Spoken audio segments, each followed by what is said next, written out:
አንተ እንዴት ነው የምታምነው? አላህ ይወርዳል አላህ ስትል የትም ቦታ አላህ ይወርዳል ሲባል ወይም በአካል እንደኛ እንትን ይወርዳል ሳይሆን እሺ አላህ የሚወርደው በመለኮታዊ ሆኖ ነው እንጂ እዛ ሆኖ በሀሳብኛ ጋር ይኖራል እንጂ ይወርዳል ሲባል እንደኛ የወለ ቦታ ታጉዞ እንደዚህ ሆኖ አይደለም። ከሌሊቱ 1/3 ይወርዳል የሚለው እንዴት ነው እሱ? እሺ ወደ እሱ እንደዛ የሚል ማስረጃ አለ ግን በሚገባ እስቲ ብታሳይኝ ደስ ይለኛል። ኦኬ አንዴ ክፈትልን እንዴ እና እሱ እስከሚከፍቴ ማለት ነው። አንድ ነገር ለምሳሌ እግዚአብሔር ካንተ ጋር ይሁን እሺ ከተባለ እግዚአብሔር መጥቶ ካንተ ጋር ሲሆን አንተን አቅፎ ነው ወይስ ካንተ ጋር ሄዶ ነው? ካንተ ጋር ቁጭ ብሎ ነው ወይስ ካንተ ጋር የሚሆነው? እንዴት ነው እስቲ ካንተ ጋር የሚሆነው? ለምሳሌ ብዙ ሰው እግዚአብሔር ካንተ ጋር ይሁን የእግዚአብሔር ጥላ ስር ይሁን ምናምን ይባላል አይደለም? ምርቃት ነው ይባላል። እንዴት ነው እሱ ነገር እንዴት ነው? ለምሳሌ እግዚአብሔር ይሰጣል። አሁን ለምሳሌ አንተ ብዙ ጊዜ አላህ እጃለው እግራለው ምናምን ትላለህ። ለምሳሌ የፈጣሪ እጅ ድረስ እንደዚህ የሚባለው ነገሮች ፈጣሪ እጅ ኖሮ ነው? ፈጣሪ አካል ሆኖ ነው ወይስ በአካላት እኛ ጋር የሚሆነው ወይስ ሲባል እግዚአብሔር አቅፎ አንተን ነው ወይ? ያቅፈናል ማለት ግን እንደዚህ ፊዚካል የሆነ መጥቶ እንደዚህ ሰው እንደሚያቅፈን ያቅፈናል ማለት ሳይሆን ያቅፈናል ማለት አንድ ሜትር ያቅፈናል ብትለው ችግር የለም። እኛ በእግዚአብሔር እቅፍ ውስጥ ነን ያለ ነው ብለን ልንል እንችላለን። በእግዚአብሔር እቅፍ ውስጥ ነን ስንል በእሱ ጥበቃ ውስጥ በእሱ እንክብካቤ ውስጥ ነን ያለ ነው ማለት ነው። የእግዚአብሔር ጥላ ድረስ ቢባልስ የእግዚአብሔር እጁ ጥላ ድረስ ይጋርድህ ማለት ነው። ማለትም ደግሞ ከክፉ ይጠብቅህ ከለላ የሆነ እንደማለት ነው። ስለዚህ እሱ ይጠብቀናል፣ ይጋርደናል። እሺ እንደዛ ከሆነ ታዲያ የአላህ እንደዚህ ይሁን አላህ እጅ ያለ እግር አለ ብሎ እንደዚህ አይነት ጥያቄዎች ብዙ ጊዜ ታዲያ ካንተ ለምን ይነሳል? ምን ተነሳ? ለምሳሌ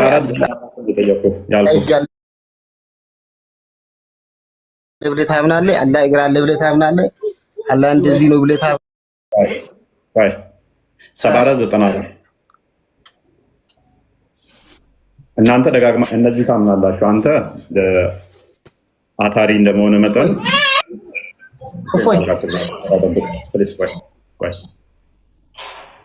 እናንተ እንደዛ ስለምታምኑ ነው። እናንተ ሊትራል ነው። ምክንያቱም መሐመድ ሁሴን አስወጣዋለሁ ዳግመት አነሳ ተራ ጠብቄ ጠጅ ቤት አይደለም ባለጌ ለምን ትሆናለህ? ወንድምህ ከሱልጣን ጋር እያወራ ነው አይደለ እንዴ? ለምን ትጨማለቀው? ያው ሱልጣን እናንተ ሀባሽ አይደለህም አይደለ? አንተ ዋብያ ነህ ወይንም ደግሞ አላህ ከአርሽ በላይ ነው ብሎ ከሚያምኑት ውስጥ ነው አይደለ? ሱልጣን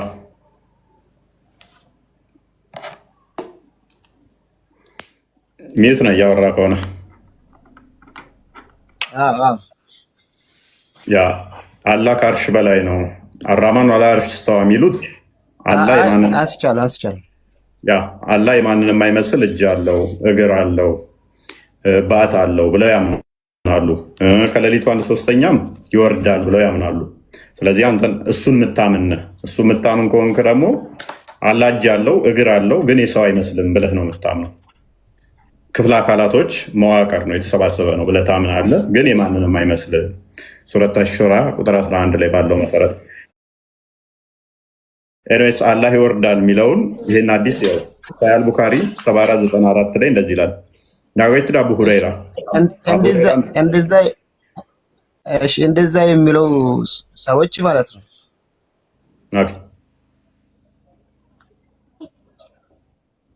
አላህ ይወርዳል የሚለውን ላሳየ ነው። እሺ እንደዛ ብሎ የሚያምኑት ለምሳሌ አላህ ይወርዳል ብሎ የሚያምኑት እሺ አላህ ይወርዳል ብሎ የሚያምኑት ማለት ነው። እሺ እሺ ይሰማል። ሰማለሁ። እነሱን ጠይቀሃል? አላህ ወርዶ ምን ይሰራል ሲወርድ አይተሃል ወይ ብለህ ጠይቀሃል ነው ወይስ እነሱ ሲወርድ ማስረጃ ያቀረቡልህ ነው ወይስ አንተ ነው? ማስረጃ የለም። በቃ ዝም ብሎ ይወርዳል ይወርዳል ነው የሚሉኝ። አሁን አንተንም እኮ እየጠየቅኩ ነው ማስረጃ ከሰጠኝ ብዬ ቀደም ብያለሁ እኮ ከሰማ እንኳን ኡስታዞች ከምምኖቹ የተሻለ አይመልሱም። አላህ ይወርዳል ይላሉ። በቃ ይወርዳል ይወርዳል ብለው የሚዘጉት አሁን ታዳምጣለህ አንተም። ሁሉም ይወርዳል ቢሉት ይወርዳል። እንዴት እንደሚወርድ አናውቅም። ይወርዳል። በቃ አላህ ይወርዳል። ከዚህ መቼ ነው መውረድ የጀመረው? ወርዶ ለምን መውረድ አስፈለገው? ሰዓት ደግሞ ታውቃለህ። እኛ ጋር ሲመሽ ሌላ ጋር ይነጋል፣ ሌላ ጋር ሲነጋ ይመሻል። ማን ጋር ነው የሚወርደው? ሁሉም ሀገር ነው ወይ? ይህንን አይመልሱትም። ኤኒዌይስ አዲሱን እናንብበው አንዴ። እንደ ሴይስ is there anyone to invoke me that I may respond to his invocation? Is there anyone to ask me that I may grant him his request? Is there anyone asking me my forgiveness so that I may forgive him? ምናምን ብለው ሌላ ሀዲስኛዎችኛው የተቋረጠ አይነስ አላህ ምን አለ? ሁሌም ጌታችን ሁሌም ሌሊት ምን ሲሆን 1/3 ሌሊቱ ላይ የመጨረሻው 1/3 ላይ የሌሊቱ 1/3 ላይ ይወርድና ምን ይላል? ወየነ የሚወርደው ወደ ቅርቢቱ ሰማይ ይወርድና ነው ሰን ከሰፈማት ወደ ቅርብ ወርዶ ምን ይላል አለ? ማን ነው የሚጠይቀኝ ይቅር የምለው እያለ ይጠይቀናል ይላል። ማንም የሚወርደው አላህ ጌታችን ይላል። ሱልጣን ይህን አዲስ እንዴት ታየዋለህ?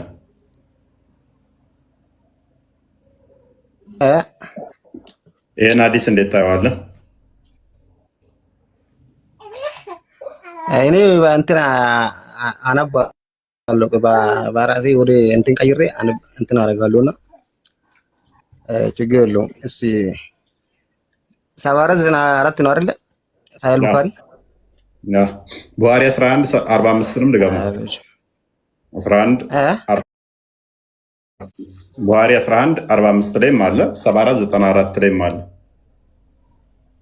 አየሽ እሱንም አንብቤ ጨርሼ እንትን ያለው በቃ ችግር የለውም። ግን እንደዛ እንትኖቹን ያውና ግን አስበው ፈጣሪ ይመላለሳል ብለህ ታስባለህ? ከሆነ ቦታ አንድ ቦታ ሰው ተተመላለሰ ከአንድ ቦታ አንድ ቦታ የሚንቀሳቀስ ከሆነ እኛ አሁን ምናምነው ፈጣሪ መላእክቶቹን ይቀያየራሉ። መላእክቶቹን እንጂ የምናውቀው ጠዋት ሱቢ ላይ የሚወርዱት መላእክቶች 10 ሰዓት ላይ ወደ 10 ከሰገደ በኋላ ይመለሳሉ ብለን ነው ምናምነው እንጂ ይሄ ለኔ አዲስ ነው። መላእክቶቹን ይልካል እሱ ቡኻሪ 11 እንጂ እሱ እዚህ ጋርም ቡኻሪ 11 ትንሽ አስጠጋልኝ 11:45 ላይም ናሬት አቡ ሁረይራ 45 ነው በቃ አይቻለሁ 11:45 አቡ ሁረይራ እንደተረከው አላህ's messenger said our lord the blessed and the superior comes every night መቼ ሁሌም ሌሊት down on the nearest heaven to us when the last third of the night remains እዛ ጋር ቅድም ሐዲሱን እዛኛው ላይ መልሰው the last third of hour ብሎ ነው ያለው። እዚህ ጋር ደግሞ የሌሊቱ 1/3 ሲቀር ነው። እዛ ጋር ደግሞ የሌሊቱ 1/3 ላይ ነው። ይመጣና ምን ይላል? ይጠይቃል። ሰዓቱ ራሱ ግጭት አለው። አክቹዋሊ የሌሊቱ 1/3 ላይ ወይንስ የሌሊቱ 1/3 ሲቀር ወይንስ የሌሊቱ 1/3 ሲያልፍ ይመጣና ከዛ ይጠይቃል ማለት ነው። ማነው ይቅርታ የሚጠይቀኝ ይቅር የምለው? ማነው ምሕረት የሚጠይቀኝ የምምረው እያለ ይጠይቃል ይላል። ኤኒዌይስ አብዲ እንኳን ደህና መጣ።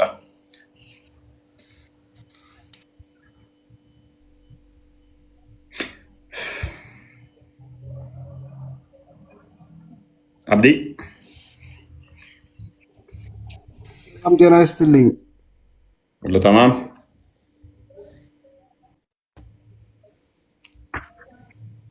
ኦኬ፣ ጥያቄውን ሰምተዋል?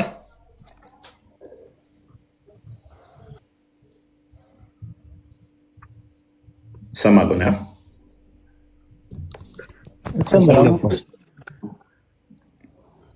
ኦኬ ጥያቄው ይሰማል? ሶሪ ጥያቄውን ሰምተዋል? ማነው? አቡ አመር አቡ አማር ነኝ እኔ። ጥያቄውን ሰምተዋል? እሺ ጥያቄውን ሰምቼዋለሁ። አላህ ይመጣል ሌሊት ወደ ቅርቢት ሰማይ ብለህ ታምናለህ? እዚህ ጋር ምን አለ መሰለህ? እሺ አሁን ቅድም ወንድሜም እንደሞከረው ሙስጠፋ ተመለስ። እሱ ግልጽ አልሆነለት ሊሆን ይችላል። ኦኬ ትክክል ነው፣ ሀዲሱ ትክክል ነው። ነገር ግን ፈጣሪ ይወርዳል ስንል ምናልባት በእኛ አእምሮ ያለው ያወራረድ ስልት አይደለም። በስልጣኑ በብቃቱ ለምሳሌ የሰው ልጅ ሲፈጥር አምላክ እኛን አሁን ለምሳሌ ፈጠረ እንላለን አይደለ? ኦኬ አሁን እኛን አብክቶ የሆነ ነገር አድርጎ ማሳከያ ተደርጎበት ምናምን አይደለም የሚፈጥረን። በቃሉ ኩን ፈየኩን በሚለው ቃሉ ሁን ይለዋል። የሰው ልጅ በዛ አይነት መልኩ ነው የሚፈጥረው። ይወርዳል ሲባልም ስልጣኑ ጋር በቃሉ ነው። አሻሪና ቃታ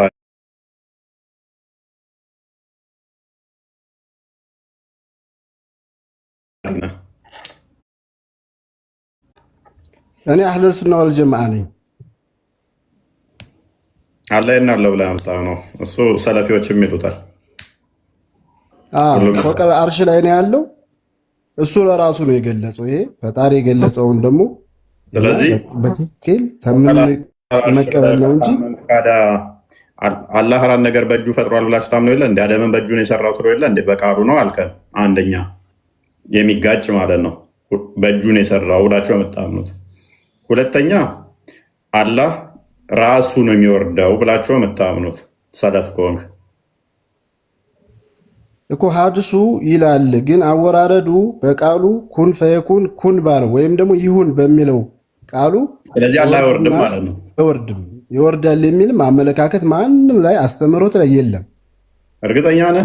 ነገር ግን በቃሉ እርግጠኛ ነህ? ያሻውን ፈጣሪ ለምሳሌ መሬትና ሰማይን ፈጣሪ ፈጠረ እንላለን። ማንኛቸው አንተም በፈጣሪ በኩል መሬትና ሰማይን ፈጠረ ትላለህ አይደለ? መሬትና ሰማይ ሲፈጥር ግን እንደዚህ አሁን ለምሳሌ እንደ ኮንትራክሽን ወስዶ ምናምን እንደዚህ ፈይቶ ቀይቶ ምናምን አይደለም። በቃሉ ነው ፈጠረ የምንለው ስንል ለጊዜው እሱ መወያያ ርዕሴ ስላልሆነ አራት ነገሮችን በእጁ ፈጥሯል ተብሎ እንደ ሰለፊዎች ይታመናል። እሱን ለጊዜው ልተወውና ከዛ ውስጥ አንዱ አደምን በእጆቹ ነው የሰራው። ለምሳሌ ሱረቱ ሳድ 75ኛው አያ ላይ አላህ አደምን አይምን ኢብሊስን ለአደም ስገድ ባልኩ ጊዜ ምን ከለከለ? በሁለት እጆች ለፈጠርኩት ይለዋል። ሱረቱ ሂጅር ላይም ቁጥር 26 እና 33 ላይ ማግኘት ትችላለህ። ኤኒዌይስ ለጊዜው ፖይንቴ ስላልሆነ እሱ እዚኛው ላይ እንመለስና አላህ ወደ ቅርቢቱ ሰማይ ይመጣል የሚለውን አንተ ማን ነው ይመጣል ብለህ የምታምነው? ቃሉ ነው ይመጣል። ቃሉ ድርጊቱ ይወርዳል ይላል። ቃሉ ነው እንጂ በአካል አይደለም። መልካም ቃሉ ነው የሚመጣው። ተስማማው። አላህ ሳይሆን ቃሉ ነው አይደለ የሚመጣው? ቃሉ አዎ። እሺ ቃሉ ፍጡር ነው ፍጡር አይደለም? ቃሉ ፍጡር አይደለም። ፍጡር አይደለም። ፍጡር አይደለም። ቃሉ ካላህ ተለይቶ በደንብ አስቡ። ካላህ ተለይቶ መናገር ይችላል? ለምሳሌ አሁን ይቺ ነገር ለእናንተ ያወዛገበች እየመሰላችሁ እንጂ እኛ አሁን ለምሳሌ እናንተ የምናወራው ቃል አለ አይደለ? ቃላቱ አሁን ይሄ አቡ አመር ተመችቶኛል። ምክንያቱም እታች የመጣው አካል ነው። ከመጣ በኋላ ማነው ምሕረት የሚጠይቀኝ የምምረው፣ ማነው ይቅርታ የሚጠይቀኝ ይቅር ምለው የሚለው እታች መጥቶ ነው። እታች የመጣው አካል ነው። ስለዚህ ቃሉ ነው ብለኸኛል። ቃሉ ከአላህ ተለይቶ እታች መጥቶ ፍጡር ያልሆነው የአላህ ቃል ቅርቢቱ ሰማይ ጋር ይመጣና ያወራል ማለት ነው። ከቃሉ አንዱ ቁርአን ነው። ቁርአን ያለ ብለህ ታምናለህ። ልክ እንደ ቁርአን ያለ ቃል ልክ እንደ ቁርአኑ ፍጡር እንዳልሆነው ሌላኛው ያለ ቃል ደግሞ ቅርቢቱ ሰማይ ጋር ሆኖ ያወራል እያልከኝ ነው፣ መናገር ይችላል እያልከኝ ነው። በትክክል ፈጣሪ ያለበት ሆኖ አርሽ ላይ ተቀምጦ ማንኛውንም ነገር ማድረግ ይችላል። ለምሳሌ እኔ እናንተ አሁን እናወራለን አይደል? አሁን እፎይ ከኔ ጎን አይደለም፣ ቃል ግን እየመጣ ነው። ያ ቃል ግን ምንድን ነው የሚባለው? እስኪ በአንተ ስለዚህ አንተና የኔ ቃል ቃሉን ቅርቢቱ ሰማይ ጋር ይሰማል ነው ያለው ሙሐመድ፣ ወይንስ ጌታችን ይወርዳል? ቃሉ ጌታ ተብሎ ይጠራል? እንደው ይወርዳል እንኳን ብንልና እንደው የሚሉትን ሰዎች እንትንላለን ቢባል ፈጣሪ እኔ እናንተ እንደምናስበው አወራረድ አይነት አይደለም። እሱ ነው የሚያውቀው። ሁለት አይነት አርጉመንት ዛቲዳ ለፈጣሪ ነው ያንን ጥያቄውን የምንትለው። አሁን ለምሳሌ እጅ አለው እግር አለው ምናምን ስትል እግርና እጁ ምን አይነት ነው እንዴት ነው ብለህ ያንን ነገር አንተ በአእምሮ የምትስለው አይደለም። ፈጣሪ እኮ ነው። አሁን ለዛም እኮ ነው አላህ ሱብሃነሁ ወተዓላ ቁል ሁወላሁ አሐድ ይላል። አቡ አመር እያተደማመጥን ካልሆነ አስቸጋሪ ነው። እሺ እየሰማሁ አላህ ማንን ይመስላል አይመስልም? ሁለት አይነት አርጉመንትም እዛ አትሄድ። አላህም ሊሆን ይችላል ቃሉም ሊሆን ይችላል እያልክ አታድርገው። ምረጥ አንዱንና ከዛ ወዲያ እዛ ላይ አርጉመንትን በደንብ ስራ። ጥሩ ወይንም ቦልድ ላይ ያዝና አላህ በፍጹም አይመጣም በልና ቃሉ ብቻ ነው በልና ሞገድ። አዎ አይመጣም። ስለዚህ አላህ አይመጣም ብንል እኛ እንደምንስለው አይደለም። ፈጣሪ ራሱ አወራረዱንም ራሱ ነው የሚያውቀው። ፕሊዝ እዚሁ እየደከመኝ ነው ካንተ ጋር ካሁሉ። ለምን መሰለህ እየደከመኝ ያለው መልሰህ አይመጣም ካልክ በኋላ ይመጣል ካልንም አላህ ትላለህ። መልሰህ አይመጣም በልና ደምድም፣ ወይንም ይመጣል በል። ሲመጣብህ ይመጣል ካልንም ትላለህ። መልሰህ ደግሞ ለአንተ የተመቸ ሲመስል አይመጣም ትላለህ። ስለዚህ ሁለት አይሆንም። አንዱ ምረጥ። ወይን አላህ ነው የሚመጣው ወይንም አላህ አይደለም የሚመጣው በልና አርጉመንትን እዛ ላይ አጽና። ለማንኛውም በስልጣኑና በቃሉ ኩን በሚለው ሁሉን ነገር ማድረግ በሚችለው ያፈጣጠር ዘዴው ሁሉን ነገር ባለስልጣን ነውና ማድረግ የሚችለውን ነገር እሱ ያደርጋል እንጂ አንተና እኔ ወርዳል አይወርድም ልግባ ወይስ? እሺ ቀጥል፣ ችግር የለውም።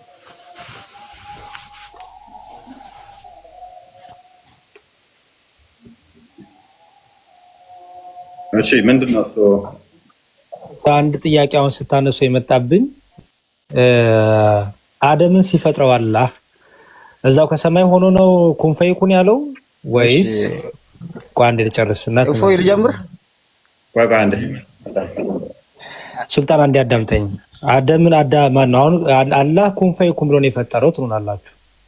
ኦኬ ኩን ፈይኩን ብሎ ከፈጠረ እዛው አርሹ ላይ ሆኖ ነው ኩን ፈይኩን ብሎ የፈጠረው አደምን ወይስ ከአርሹ ዝቅ ብሎ ወርዶ ወደ አፈር እንደባልቆ ከአፈር ነው የሰራው? ምክንያቱም እኔ ኩን ፈይኩን ሁን ሲሎ ይሆናል የሚለውን ቃል ሳነብ አንድም ቦታ ላይ ኩን ፈይኩን ብሎ የፈጠረው ነገር አላየሁም። ካለ እንግዲህ እናንተ ትሰጡናላችሁ፣ ታርሙኛለህ። ግን ኩን ፈይኩን ብሎ ቃል በቃል ሁን ብሎ የፈጠረው ካለ ከፍጥረት ማለት ነው ይሄ ነው የሚለውን ነገር ብትነግሩኝ ያገስ ጥሩ ይመስላል። ግን የመጀመሪያው ጥያቄ ግራ ስለገባኝ ነው። እዚህ ላይ እንደ መሰለ መዝሙር እሱ ለምሳሌ እንደዚህ ነበር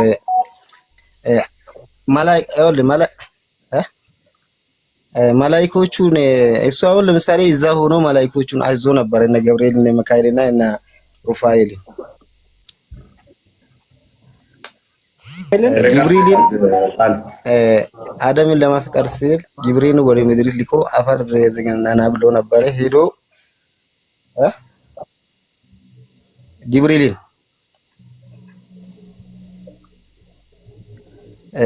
ሊኮ አፈር ዝጋንና ና ብሎ ሊኮ ነበርና መሬቱም ምድርም ባህል ላይ ተጠበቃለሁ አትንካኝ አለች። ተመለሰና እንደዚህ ስላለችኝ ትቼ መጣሁ አለና መካሪንም ላከ። ከምን ላይ ነው የምታነበው ሱልጣን? ከምን ላይ ነው የምታነበው? ይሄንን ከምን ላይ ነው የምታነበው? ስለ ሩፋኤል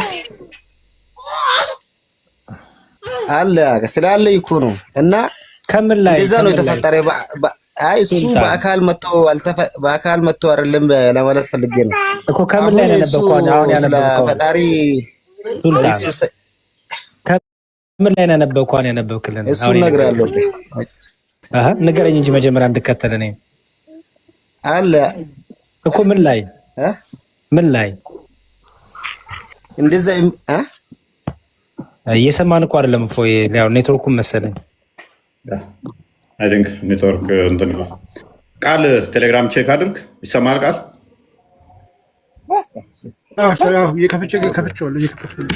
ኦኬ አቡማ ወጣ። አቡ አመር ለሱ ነበር እሱ ይሰማል። አሁን ስለ ፈጣሪ ይወርዳል የሚለው ላይ አላህ ይወርዳል በሚለው ላይ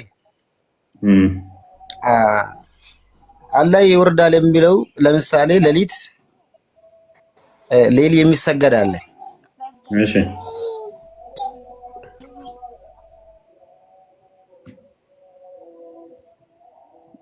አንድ አውርተህ እኮ 1 ደቂቃ ትቆያለህ። ኤኒዌይስ እሱ ይሰማል። አላህ እጅ አለው ማለት እንችላለን። እጆቹ እንደ ፍጡር አይደለም፣ እንደ ፍጡር እጅ አይደለም። እሺ ስለዚህ እጁ አካል ተብለው ይጠራሉ። እነኛ ናቸው የሚወርዱት ማለት ነው። በዛ ነው የሚወርደው ማለት ነው። ኖ አይመሳሰልም። እኛው አሁን ለምሳሌ ከዚህ አንተ ለምሳሌ አዳምጠኝ፣ እንደኛ አትበል። ቆይ ምን አልክ መሰለህ? አላህ በአካል ይወርዳል አልከኝ አይደለ? አይምን በዛት ይወርዳል አልከኝ። ዛት ማለት ምንድን ነው ስለ አካሉ አልከኝ አይደለ? እሺ ኦኬ። ያለ አካል ለምሳሌ ምንድን ነው አካል ስትል አልኩህ። ለምሳሌ እጅ አለው ማለት ትችላለህ አልከኝ አይደለ? ስለዚህ አላህ ይወርዳል አካሉ ወይንም በዛቱ ስትል እጁ እግሩ እነኛ አካል ተብለው ስለተጠሩ በእርሱ ነው የሚወርደው ስላልክ እጁ እግሩ ነው የሚወርደው ማለት ነው። ይወርዳል። ኤኒዌይስ ስለዚህ አላህ እጁ እግሩ ይወርዳል ማለት ነው አይደለ? ይወርዳል። እጅ እግሩ ምናምን ብለህ እዚህ ጋር አይደለም። እዚህ ጋር ጥያቄ ትክክል አይደለም። በአካሉ ይወርዳል አለቅ በቃ። እጅ እግሩ ምናምኑ ተብሎ አይጠየቅም። ለምን ሲጀመር የተነጣጠለ የተገጣጠመ አይባልለትም ለሱ። የፈለግከው በለው። እጁ እግሩ አይደለም ግን አይደለ? የተለያዩ ናቸው። እጁ እግሩ አይደለም። እጁ እግሩ ነው አይደለም። ባቱ ጣቱ ነው አይደለም። ስለዚህ አካል ስትል እነኝን ያካተተ ነው አይደለ? እነኝን የያዘ ነው። ስለዚህ እነኚህ ወደ ቅርቢቱ ሰማይ ድረስ ይወርዳል አይደለ? ይወርዳል። ፋይን። የዓለማችን ሰዓት ደግሞ ኮንቲኒዩ ነው አይደለ? ማለትም ቀጣይነት ያለው ነው። ምክንያቱም እኛ ጋር ሲመሽ ሌላው ጋር ይነጋል፣ ሌላው ጋር ሲነጋ ሌላው ጋር ይመሻል። የሚወርደው ደግሞ ሌሊቱ 1/3 ሲቀር ነው አይደለ? ያንን የሚያደርገው ማን ነው? ይሄን ጥያቄ መልስልኝ እስኪ። ያንን የሚያደርገው እሱ ነው። እንደኛ ነው የምልህ። ችግር የለም። እንደኛ እኮ እንደናንተ አስተምሮ አላህ ያደርጋል ብላችሁ ታምናላችሁ። ፋይን። ስለዚህ ተስማምቻለሁ። ከሌሊቱ 1/3 ወደ ቅርቢቱ ሰማይ ከ8 ሰዓት በኋላ ነው የሚመጣው አይደለ? ቅርቢቱ ሰማይ መጣና እስከ ጎስኪ ቀድ ድረስ እስከ 11 ሰዓት ተኩል ምናምን አካባቢ ማለት ነው አይደለ? እስከዛ ድረስ ይቆያል። ወደ 3 ሰዓት በላይ ይቆያል ማለት ነው። አንድ ሀገር ላይ መጥቶ የዓለማችን ሰዓት አንድ ጥያቄ አይደለም እዚህ ጋር ለምሳሌ አሁን እዚህ ሲመሽ እና አሁን ሌሎች አውሮፓውያን ሀገራቶች ደግሞ ሲመሽ እሱንም ተራ በተራ ነው የሚያስመሻው ልትለኝ ነው? ለምን እዚህ ጋር ሲመሽም አላህ ነው፣ እዛ ጋም ደግሞ አላህ ነው። ተራ በተራ ነው አትለኝም መቼም በአንድ ነው የሚያደርገው አይደለ? በችሎታው። ስለዚህ ይሄንን ደግሞ እዛ የሚሄደው በምን ሰዓት ነው ልትለኝ አይገባም። በቃ ከ8 ሰዓት በኋላ እስከ ጎስኪ ቀድ ድረስ ነው የሚቆየው አይደለ? በዚህ ኢንተርቫል ውስጥ እኔ 9 ተኩል ላይ አላህ ወርዷል ወይንስ አልወረደም ብልህ ምንድን ነው ምላሽ? ምላሽ ወርዳል ነው እንጂ ይቆያል የሚል ነገር የለም። ምላሽ ምንድን ነው ነው እኮ እንደዛ የሚባል ነገር አይገለጽም ነው የምልህ። ይቆያል፣ ይወርዳል፣ ምናምን ይወርዳል ተብለዋል። ይቆያል አይቆይም የሚባል ነገር አይጠየቅም ነው። እስኪቀድ ድረስ ይቆያል ያለው እኮ አይደለም፣ ነብይ ነው። ስለዚህ ነብይ ዋሽቷል ማለት ነው አይደለም። እኛ እንትን የምንለው አንደኛ ሐዲሱ የመጣው ይወርዳል እንጂ ይቆያል አይባልም ብለሃል። ይወርዳል እንጂ ይቆያል ሚል የለም አይባልም ብለሃል። ስለዚህ ነብይ ተሳስቷል ማለት ነው። እስኪቀድ ድረስ ይቆያል ሲል አልተሳሳተም። ከሌሊቱ 1/3 ይወርዳል ማለት የታወቀ ነገር ነው። 1/3 ማለት ከ8 ሰዓት ፈጅር ያለው ማለት ነው። እስኪቀድ መቆየቱስ ጥያቄ በለመሰው ተራካሩ ጥያቄውን ከሚያ ምክንያቱም ተጠያቂው ነው መልስ የሚዘጋጀው። ጥያቄውን እንኳን ካልተረዳችሁት መልስ ተዘጋጃላችሁ ገብዳችኋል። ከስር ተማሩ ሙስሊሞች፣ እሱ ነው የሚሻለው ይመስለኛል። ትራክ ማድረግ አልቻላችሁም። አይ ነው ከእናንተ የተሻለ ኡስታዞቻችሁ መልስ አይመልሱም ሆነን ለመናገር። ምክንያቱም ደጋግሜ በዚህ ጥያቄ ላይ ሲጠየቁ የሚሰጡትን ምላሾች ስላየሁት መመለስ አይችሉም ይህንን ቶፒክ እና ማንኛውንም ጥያቄ ክርስትና ለክርስቶሎጂ ላይ በተለይ የሚያነሱትን ጥያቄ እኛው እንትናችሁ ሰብሰብ አድርጎ ይመልሰዋል። በዩቱብ ያላችሁ ሰላም ብያለሁ፣ ሰላም በሉኝ። ዩቱብ ላይ ይሰማለሁ። እንዴት ናችሁ? አሁን እየተሰማችሁ ነው በደንብ? ምንድነው ዛሬ ሰሞኑ ቀዝቀዝ ብላችኋል ዩቱብ ላይ?